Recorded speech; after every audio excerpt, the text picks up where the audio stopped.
ndi kumwe na Kiriku kari mu Bujumbura TV bro. Murakoze cyane. Uko sawa? Niko po. Ndi kumwe na Kiriku mu Bujumbura TV. Kiriku n'amafyeri menshi, Kiriku n'udusoni twishi, Kiriku yita Kiriku. Kiriku kuko ufite amasoni. Jena amasoni mfise. Urisi ufite amasoni?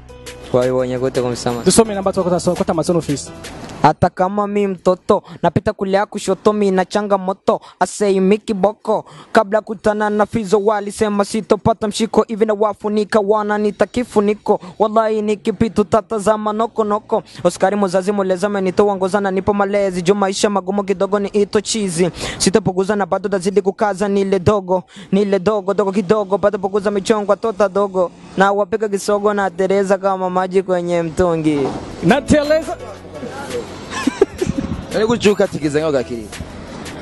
Twashase ntibibe birebire. Muri iyo ndirimbo nyene aturi kuri Bujumbura TV. Hari umwigeme yitwa Daforoza.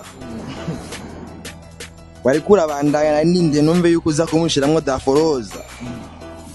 Ndo haje hanu haririmbye gute? Narivye kuja nyene na haririmbye. Turirimbira kidogo tu. Kwena beko kwena Bujumbura TV. Nilimtongoza Daforoza kanipiga kapa ilini choma kisha nikasepa. Ila squeeze nikipita mta anashobo kama shoti mbali na kunguta. Daforoza ni indi lakini aba ariko yakurikirana na Bujumbura TV.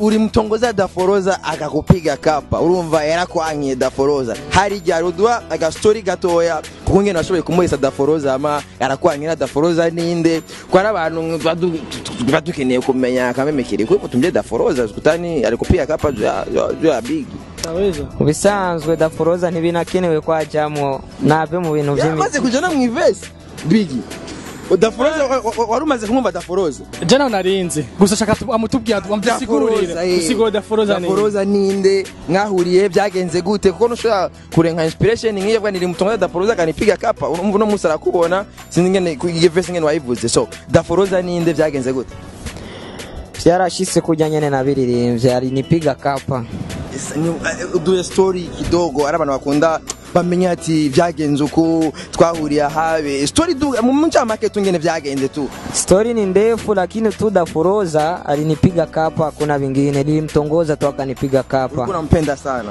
lakini siku hizi anashoboka ilikuwa ni zamani hari Ngozi hari Bujumbura ilikuwa ni wapi pale ilikuwa ni Ngozi tena inaweza kuwa ni mtu mwingine tu nimefanya Daforoza lakini yiko tu yo mtu Daforoza barahari barakura uri kuri stage atigirego ashoboka kinoma none yakubajije yakusubiye kukubwira ko mu bandanya ide mwarimo mbo nitwigeze tuyijana mwo kirese ko nayijanyemwo ubu nawe ngira yoba yirimo kwiwe muga ntitwayijanyemo amwe ashaka akakubwira ati kiri kuje ndagukunda woca wemera oya ubu ni wa down sana sinavuze ko ari wa down byaraheze ubwo navyumva maze Nilimtongoza Daforoza kanipiga kapa ilini choma kisha nikasepa ila squeeze nikipita mta anashobo kama shoti mbali na kunguta iyo ukipinga misijali makupe wemera ngabuli Boja Flavor na yawe kupe zitanu zo wasani anazimye nemera sinzi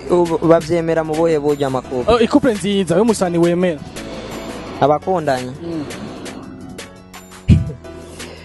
oya Sadubina Benai ni sawa kandi cyane Big Fizzo na manager Edit ibyo si ibintu byo kuri Rwanda avuga kubera ni ibintu bisanzwe bizi byo Double J na sinzi ko afite umukunzi Master na Miss Burundi sinzi bya Master na Miss nabyo nzi mugabo nyimba ari ibyo ni sawa nabo Akes na Lady Grace nawe nzi Lady Grace Kiri kuna Daforoza wa